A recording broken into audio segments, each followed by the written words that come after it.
Hey there, welcome back to Transform Your Workplace. I'm your host, Brandon Laws. Today's episode is going to light you up. We're diving into a topic that's not only powerful, but game-changing for workplaces everywhere, and that's kindness. That's right, kindness in the workplace. We're talking about how small, genuine acts of kindness lead to massive cultural shifts, and you're about to find out more from our guest, Linda Cohen, the Kindness Catalyst. She's back on the show for the third time. And trust me, you're going to want to hear all of the stories and the ideas that she has to say on this episode. She shares more about her journey and how she's implementing kindness strategies for organizations. And she's here to share about how creating a culture of kindness isn't just a feel-good idea, but it's really smart business. And before we dive in, if you love what you're hearing on Transform Your Workplace, or if you're giving us a try for the first time and you liked what you heard, please leave us a review on Apple Podcasts or Spotify, wherever you listen, or share it with a friend. Your feedback really helps keep bringing amazing guests like Linda back to the show. We've got a lot of good stuff coming up for you. So let's make sure to spread kindness together. All right, let's jump into the conversation with Linda Cohen.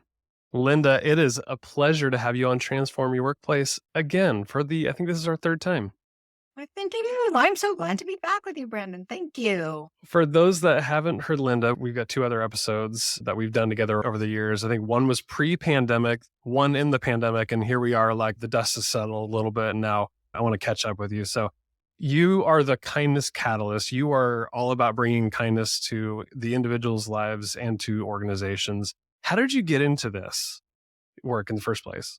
Thank you. Let me see. Let's take you back just a little bit. In 2006, I found out my dad was dying of lung cancer, and I did some healing with him, let's just say, in the last 8 months of his life. And after he died, I took on a personal project to do 1,000 mitzvahs in his memory. And a mitzvah in Judaism is a good deed or an act of kindness. And that project, that turned into a blog, which turned into my first book, 1,000 Mitzvahs, How Small Acts of Kindness Can Heal, Inspire, and Change Your Life. I did a TED Talk, and I started getting hired to speak about kindness personally. And in 2014, I began really looking at kindness in the workplaces and how kindness actually impacted cultures, businesses, organizations. It started to feel like the US was experiencing a little more divisiveness, probably back in 2014 or so. And that's when I really stepped into my work with corporations and organizations. So I've been doing that now about a decade around kindness in the workplace. The divisiveness is still there, unfortunately. So This- what has this journey been like for you? Just seeing how you started out that project of 1,000 mitzvahs, you started doing work in organizations. Did you think your career was going to go there and that you'd be talking with employers about how to create better cultures? No, I did not. I feel totally like this career path found me. I love what I am doing now both as a keynote speaker and as a trainer and consultant for organizations. It has grown so much, and I'm excited because you and I talked really in the pandemic, and even since the pandemic hit, so much of my work has shifted. So I'm excited to talk with you a little bit about what's changed for me. And I will say, I know you just jokingly said we are still divisive. One of the things that shifted is there are more people doing the same kind of work that I'm Good. doing. I actually have a group of women that I discovered on LinkedIn who we are all working in the business of kindness. And we've created a little mastermind group and we meet monthly and we support each other. We're from around the globe. We're from New Zealand and England and Australia and all over the United States. So for me, actually, it felt pretty lonely at the beginning when I fell into this work. And now I feel like, yes, we may need more of it, but I feel like there are more people who are also aware of this beneficial work and are doing it. I love the way you put that because I think most people, especially when they're starting a business, are like, I need to be the only one of my kind. I need to have my place in the market. But yet, if you find others like you could share ideas around what you're hearing. There's probably data collection, strategies, and you could probably figure out a way to be friendly and amplify your message. So more people are wanting to talk about it. More people are wanting to hire all of you. There's enough of the pie to go around. Totally. You've used words that are really important for my National Speakers Association. We call it building a bigger pie. There is enough work for all of us. Look, if you came on here and you said, the divisiveness feels so much better now, 10 years later, look, and I would say, there maybe isn't enough work for all of us. But until I think we feel like we're living in a world where that's the reality, I think we will all feel like there is work to do. Yeah, we do share ideas and data, and we're constantly in this little group chat that we have on LinkedIn. People are sharing resources, and it's wonderful when we have those opportunities. Not to put you on the spot or anything, but is there any research or data you've come across, or do you have anecdotal evidence of the conversations you're having, or like when you get to peek inside of an organization, what kind of problems are happening at the kindness level?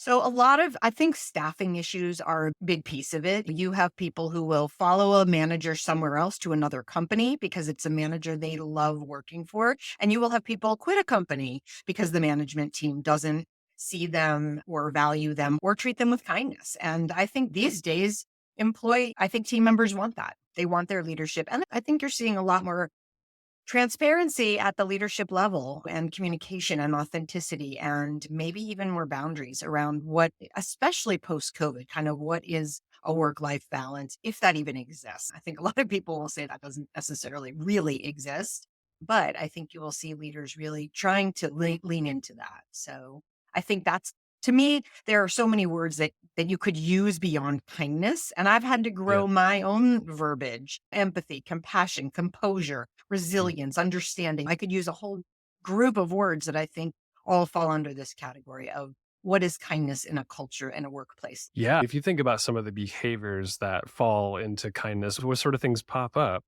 Listening is a Mhm. huge one. Communication is absolutely probably one of the big things that is just constantly coming up. How are you getting listened to? Does your team feel like when there's something they're suggesting, it gets listened to and maybe we make changes? So that even brings you into how somebody manages autonomy. In my work, I'm not getting micromanaged. Those are some big pieces. And then just really recognition is so huge, from the littlest thing.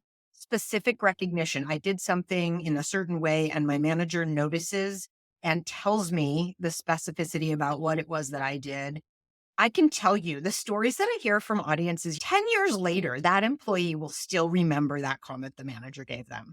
It's Mm. crazy. And that may be a manager they followed to another job or two. So that definitely is piece of the kindness culture for sure. When you're doing your work, I know you got the keynotes, I know you're doing workshops, you're talking to organizations, focused more on kindness as a value and a philosophy about the way we're going to treat each other and what that means, or are you focusing more on tactics, or is it both of those things? You got to set the philosophy and values, and then you got to show people like what that means in terms of action. Yeah, I think it's the later. I talk about science and data of kindness because Mhm. sometimes people will be like rolling their eyes, like, why are we bringing in the kindness catalyst? I call it the elephant in the room. And now, because I've been doing this for a decade, there is stuff from Harvard Business Review, Stanford University professors, so many people.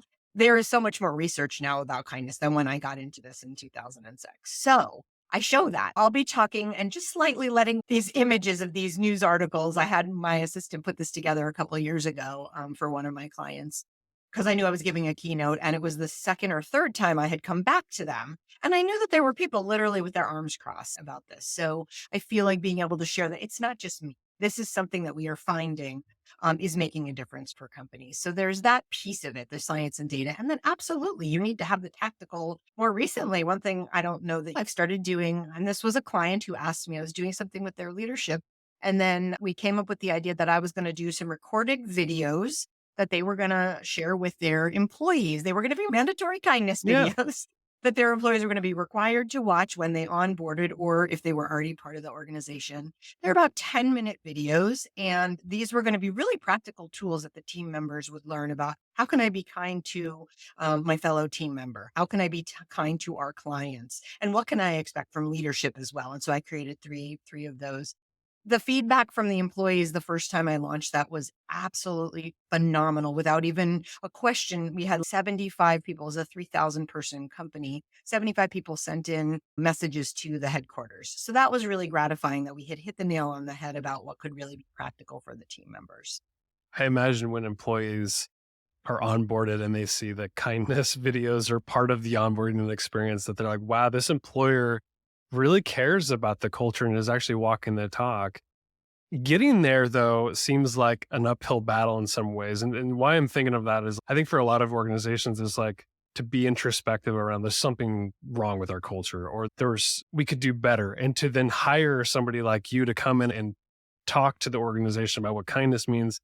I'm just like, how does that even happen? Who's hiring you for some of these things? Because for leaders, I'm sure that's hard to say, like, we're looking in the mirror and saying we could be kinder.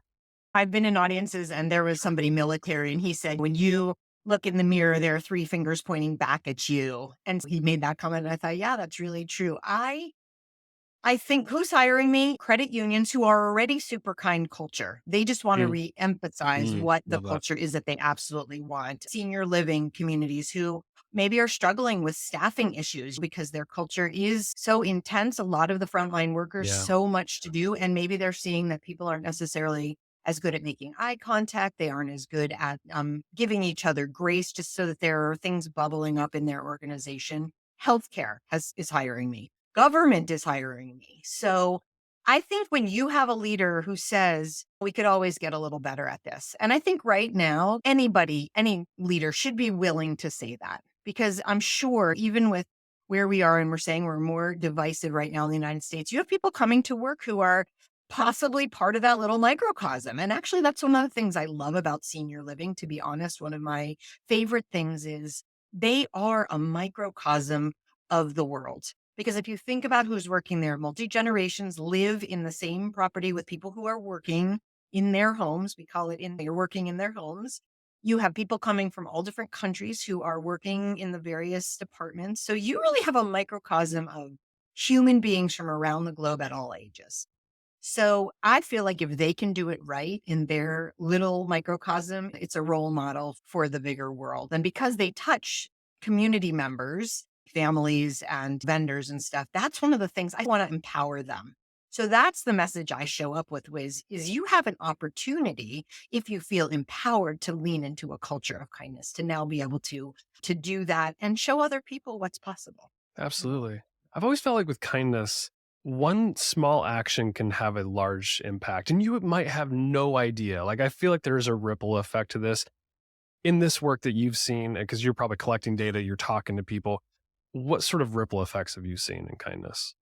Yeah, tons of ripple. That's actually one of my universal lessons, is always that there's a ripple effect and you don't always know what it's going to be, but trust me, there is one. The first one that comes to mind is many years ago, I was speaking for a retail organization. It was coming up on the holiday season, and it was a young gal in her 20s who was working. I think it was one of her first jobs. And her manager knew she was living out of state from her family and she was feeling really sad with the holidays coming up. And so he called her into his office and he said, I want you to go home, and he gave her a ticket to fly home, which I think it was up here in Oregon, Wow. and she was down in California. So we heard this story in one of my groups when she shared, can you share a time you received a kindness in your workplace? And so she shared this story, and it was 15 years later. So the ripple effect that's what I'm saying, is there can be a memory of something that lasts a long time. Now you could have the story where somebody shares something on social media. It could be Mm. stopping by the side of the road when my car broke down and I don't know who the person was. And so I want to put it up and I share it on social media, and somehow then we find the person who it was. And then it impacts all the people who got to read about it or see it. So there's things that are very small. I tell a story about letting a guy go in front of me, an older gentleman at a grocery store. And that little act of kindness, which I had my groceries for our family of four. So of course the basket was full and he just had two items. So anybody would do that. Yeah, But he thanked me and he said to the cashier, did you see what she just did? that's That's the awesome. nicest thing. That's the nicest thing that happened to me today. And I'm thinking, like, what kind of a day was he having if that was the nicest thing that happened to him? So I think we can't underestimate the power. And I tell people right now, especially post COVID, when we Yeah. bump into someone, we don't know what they're struggling with, but a lot of people are really struggling right now. A lot of people are having so many situations that you may not see in their face, but that act of kindness is really going to make a difference for them. My colleague Angela, who I've been a side by side partner with for 15 years at Zenny, she always says, what's in your backpack? It's, you don't know what somebody is carrying in the backpack. It could be really heavy or it could be really light. But I think if we lead with kindness and the acts of kindness throughout the day, that might lighten their load just a little bit more, don't you think? Yeah, absolutely. 100% it will lighten their load because we're meant to live this life together. And Yeah. some burdens that you share could be shared with someone else. It makes the burden lighter when you celebrate with somebody, the same thing. You want to Yeah. celebrate the joy. But you just said that and it reminded me, I created a new activity just this last year for one of my clients and I called it the kindness toolkit.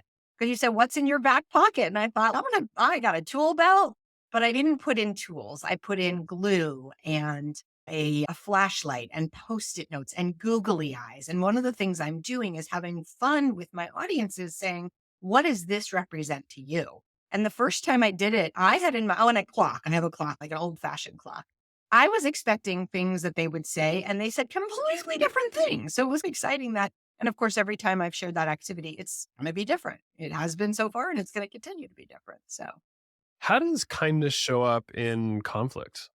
I imagine there are ways like we don't have to dance around conflict, and I think that's not even being kind. It's direct. I think directness is kind. How does it show up for you, and how do you coach people on like when you need to have that real conversation that might be uncomfortable? Kindness can play a part in that. I'm curious what you think about that. absolutely. I think communication that is direct is kind. It's not always easy, but I think when you are speaking with someone who you have, and actually, this is another, like I said, communication has become this really important conversation that I'm having with clients. And it's about body language, it's about your word choice, it's about your tone of voice, it's about being really present with people, not sort of having conversations as you pass them, but making time to really sit with them. And I think that when these conversations also come with heart, the person you're dealing with will feel that. We're energetic beings. So people will feel that if they know that you are not BSing them and you are sitting with them. And this is hard for you too. I heard about somebody who had to fire, and I'm sure this wasn't the first time somebody had to fire somebody and they just knew it was going to be such a hard day for them. Because firing somebody is never fun, but it was one of my clients and we're dealing with creating a culture of kindness and this person was not living into that value. And so it was inevitable.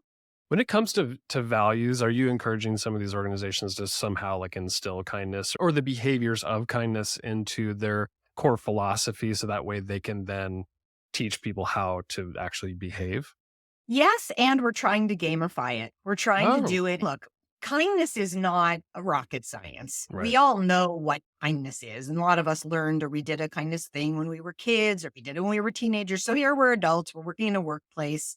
We know what kindness is intuitively. So are there ways? So my senior living created a kindness bingo because bingo is really popular in senior living communities, but we created for the staff with little squares, which has the action we would like, the behavior we would like.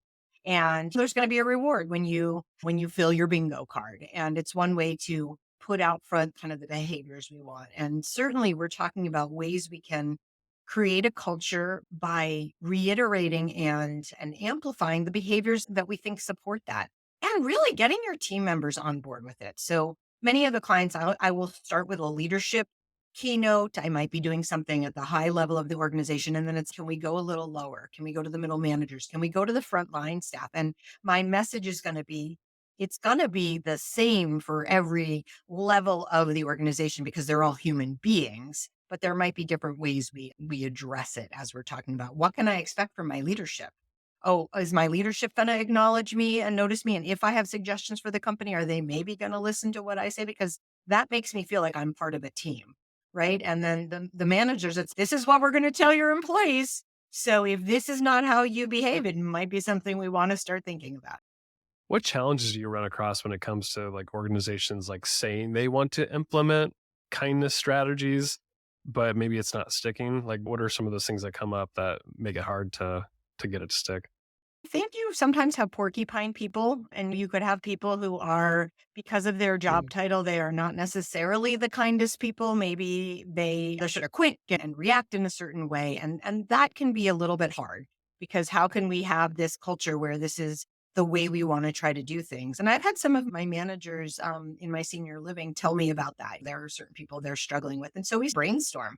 What can we do? Can we kill them with kindness? Can we love on them? Can we tell them that this is the culture we're building? And I think, again, it goes back to those direct conversations that this is where we're moving. And maybe we haven't been doing this as well in the last decade, but this is what we're doing moving forward. And you either got to get on board with it or it's not going to be a good fit anymore. And I think I hear a lot about this when I speak in the credit union industry, because I told you they have this really amazing culture of kindness. A lot of at least the clients that I've worked with, many of them. So I'm already feeling like they already have that. And when we do our conversations, they can come up with suggestions so easily. And they still need a little reminder about how can we amplify it? Yeah. You use the word amplify. And that's my theme of the year, amplify kindness. I love I've been that. trying to do that in my own ways with my clients, especially this year. So What are some strategies or tactics that are like super easy to implement inside of an organization that you're encouraging those employers to instill in their culture? let's see. Acknowledgement, making sure your recognition Mm, program or just in general, you are recognizing on a consistent basis is really robust. If that's not something you're doing, then it's something you need to do because your employees will notice if they're not feeling like their work is recognized, like they're not part of a team.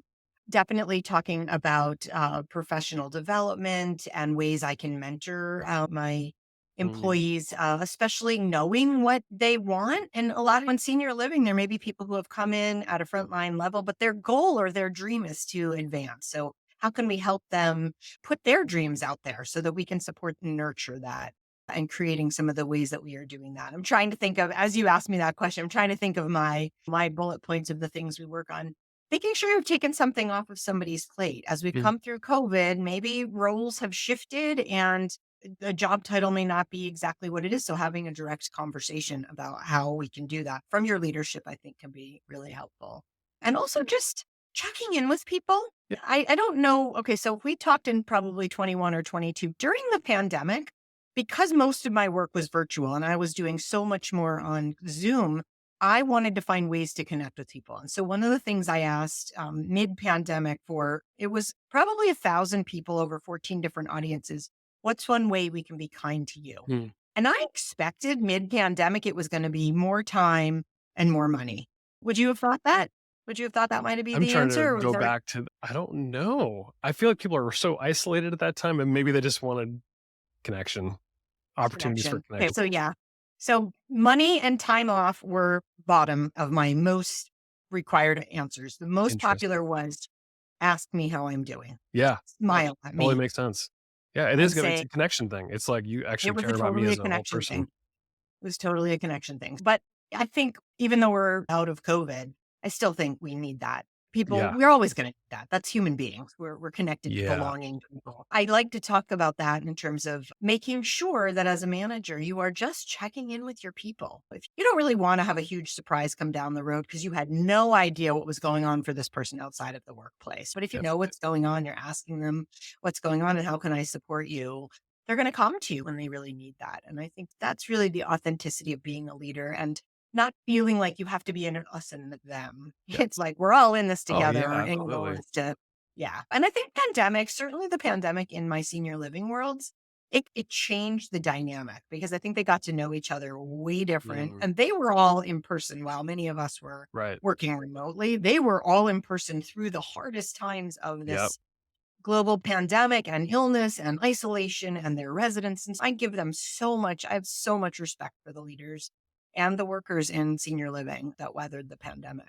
So, One of the other questions that I always like to ask too, especially like a one-on-one scenario is what do you need? Like, 'cause sometimes totally. it's a resource thing, or if there's any support that you can offer, it's just to know, hey, I'm here.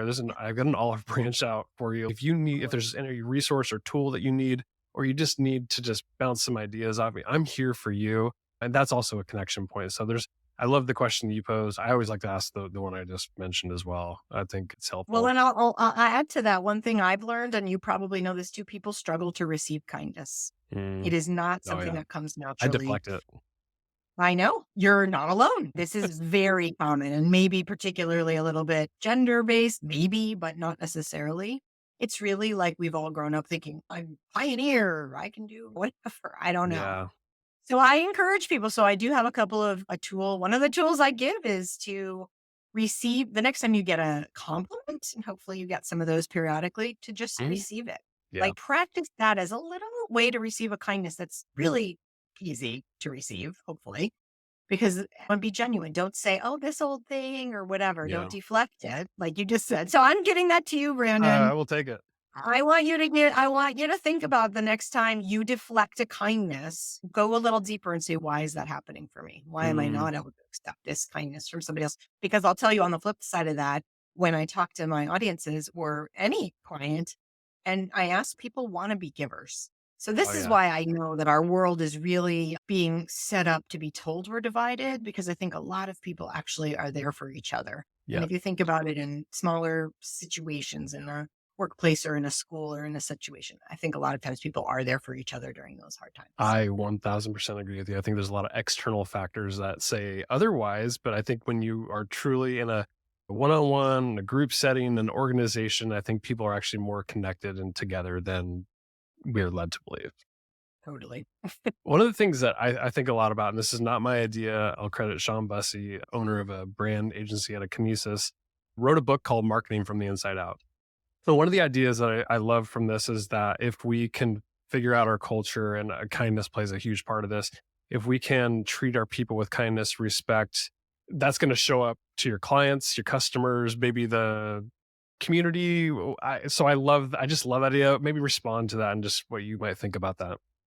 Oh, yes. The best way you can get your employees to show up as their best selves is by treating them. They become the spokespeople of your organization. They become the faces of your organization. I did a call for frontline receptionists as part of one of my senior living groups. And we were on the call and I said, tell us a time that you received a kindness or share something about your leadership. And this woman had worked at other senior living organizations. She said, I have never been treated so well as here, and this is not going to be my forever job. And her manager was in the background on the Zoom call. And she said, when she's off for a day, all the residents say, where's Jane? They all want her. And so not only did she get affirmed right there in front of all of us, it tells me that she puts on a amazing smiley face and the residents react to that. And the same is true if you run any kind of a front facing business, is you want your people to go above and beyond. And I also encourage people, we're all also customers of businesses.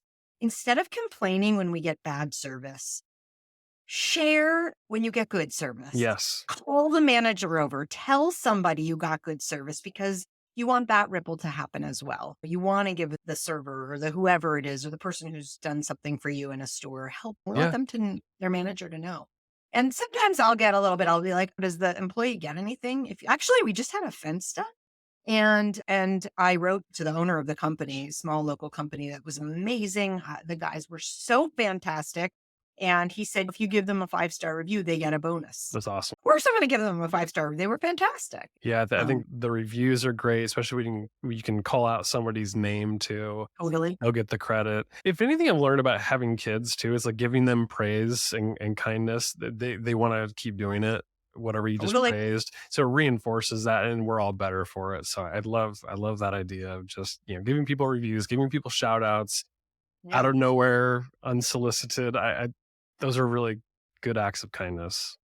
They're really great acts of kindness. And I think that's also where we begin to focus on what's going well Yeah. and what's positive, and why am I only focusing on the bad? And actually, as a speaker, sometimes you'll get one person in a Oh, review I or a know. survey to tell you something bad. And you shouldn't focus on that one thing. If there's something you can learn from that feedback, great. Yeah. But if you can't learn from that or it's just somebody spewing, let it go. Let it go. Because obviously the other 150 or 5,000 people that impacted, that's who you should be talking to. Yeah. I 100% agree. As we close this conversation out, which I just love your message, Linda. You're speaking my language here. You do some really good work. How do organizations engage you? We talked about keynotes. I know you got some programs coming up. Maybe talk a little bit about that before we end the conversation. I do. I have a keynote, of course, a kindness keynote. I also do Beyond the Keynote, which is a kindness essential package, which is the videos that I mentioned to you Oh that yeah. can be disseminated. I have bite-sized kindnesses, which is another way to share kindness throughout the year. I've come up with a package of 12 that you can have. I also have a kindness intensive, which is really like a 6-module deep dive for anybody in your organization. We could start with leaders. We could do it as an all staff. But I customize everything for my clients depending on what they need. We have a conversation first about what are their pain points and what could they use help with. I am launching this October though, so just a few weeks from now, and I still have a spot or two in this cohort. My emerging leadership series. So it's going to be on Zoom. It's going to be 6 weeks. And we're going to be talking about building confidence for your emerging leaders and communication and recognition and self-care as they become leaders in your organizations. That you can hop over to my website, lindacohenconsulting.com, or email me, and I'd be happy to get you more information. And it's all over my LinkedIn. I've been posting about it since I brought it up. So We'll yeah. put links to your website, your LinkedIn, Instagram. I think people can connect with you in all those places. That was great. Okay. Yep. My guest today has been Linda Cohen. She's the kindness catalyst. Linda, thank you for being part of the podcast. Thank you.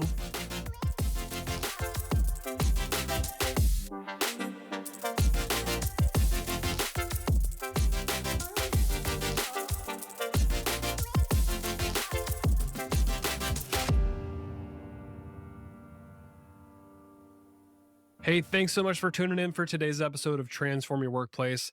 The content on this show is strictly for general information and educational purposes only, so that you can go transform your workplace in a positive way. The views, thoughts, and opinions expressed on the show are the guest's own and don't represent the views, thoughts, and opinions of either Xenium HR, the sponsor of the show, or me, the host, Brandon Laws. Additionally, Xenium HR or myself, Brandon Laws, doesn't endorse any guest, their business, or any organization they represent, so discretion is advised. We encourage you to work with a trusted advisor to find a custom approach that fits your organization's needs. Thanks for tuning in to today's episode.